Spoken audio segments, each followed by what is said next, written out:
All right, on a personal note, I get hundreds and hundreds of messages about people just brokenhearted and all the troubles they're going through, and I can't respond to a tenth of the ones that I want to respond to, but I try and read what I can. We're all going through similar battles on different levels.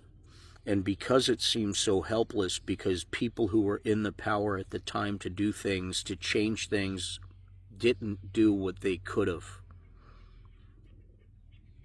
because the prosecutor didn't pull all the cards as loudly as we thought she would, or Biden, or something disappointed something, and something led to where we are today.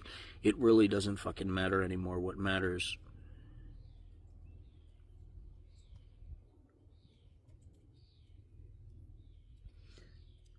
everything that brought us to where we are today, all we can do is learn from and get better from. That's all we could do. But before we get fearful and get scared and get angry, we need to actually remind ourselves the other side of where we actually are today. We're facing something that's very scary, and there's a lot of indecision and indifference and fear, like to the core, because economically we don't know what's going on. There are so many people jumping ship from the U.S. economy because of the actions of one man. I want to look at this as, even though it sucks on so many levels, we're not even feeling it yet. There's, number one, a lot of hoops that need to go through for things like these big scary bills to actually happen. And there's a lot of people fighting it. The way it's been going by the numbers, we win more than we lose. That's fantastic.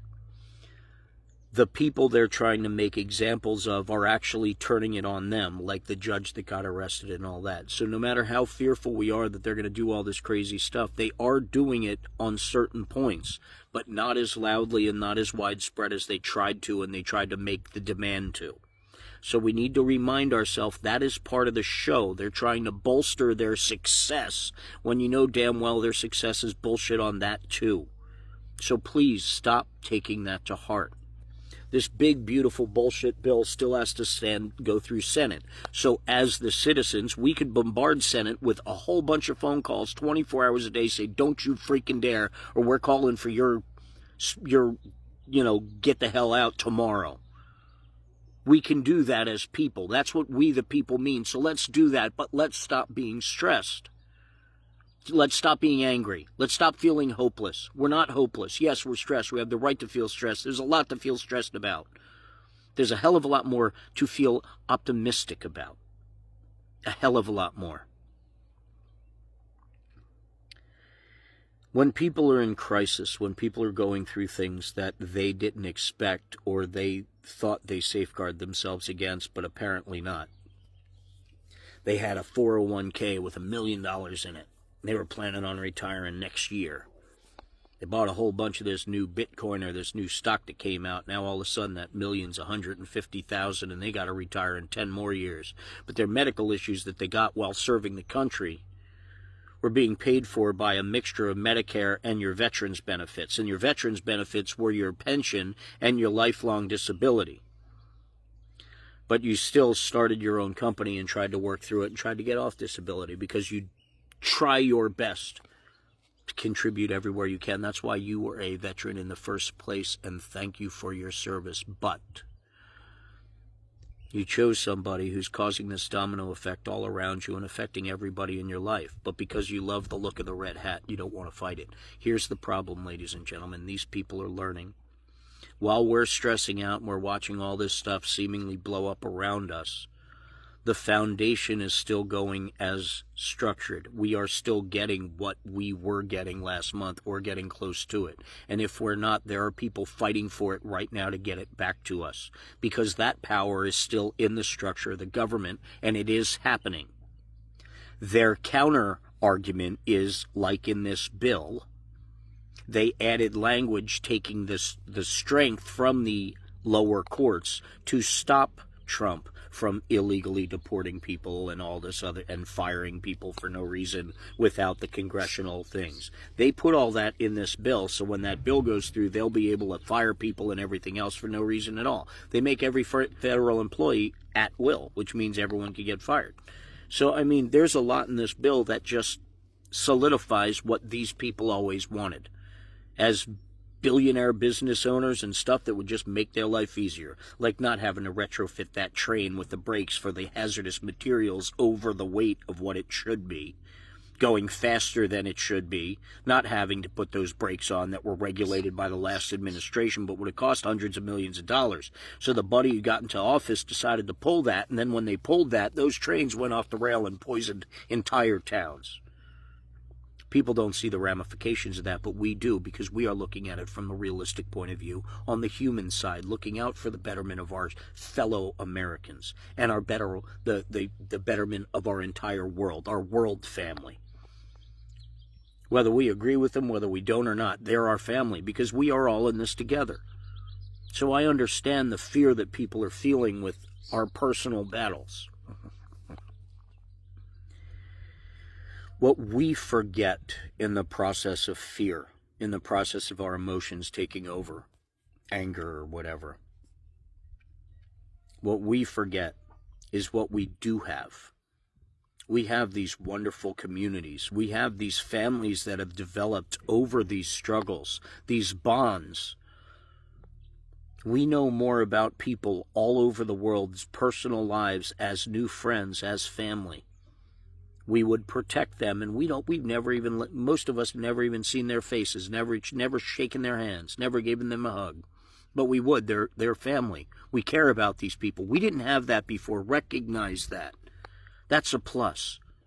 And everybody's feeling the same pain. That's another plus. Everyone's standing up and fighting. That's another plus. And all the people that should have done it earlier are finally fucking doing it. Sorry, I'm trying not to curse. But that's a plus, plus, plus, plus, plus, plus, plus.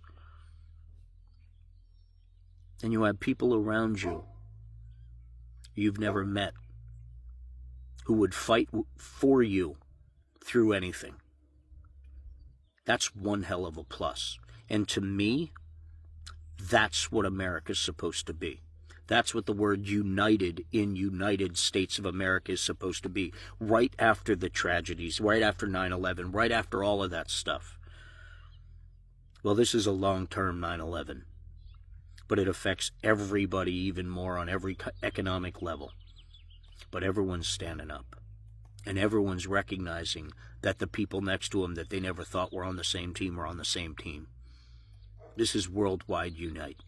Worldwide unity. Across every pond. Coast to coast.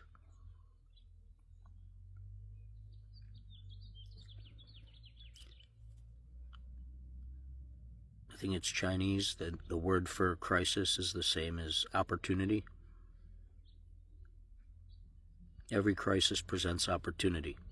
Maybe this is to focus us on each other and what we could do for each other without all those big companies, without having to rely on everybody else. What can we do? Let's get back to that. What can we do to help each other with what we've got?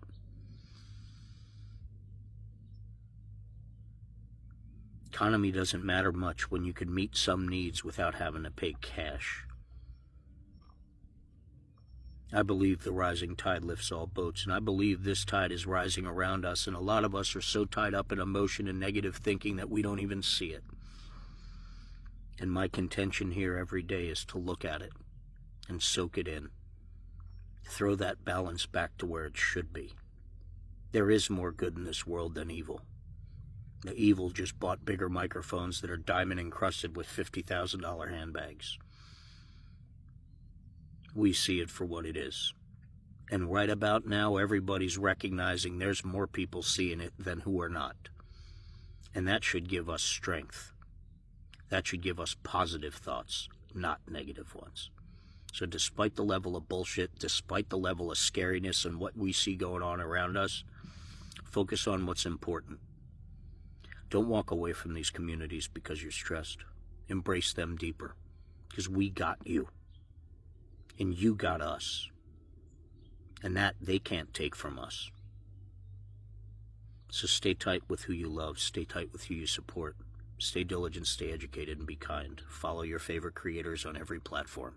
We got you.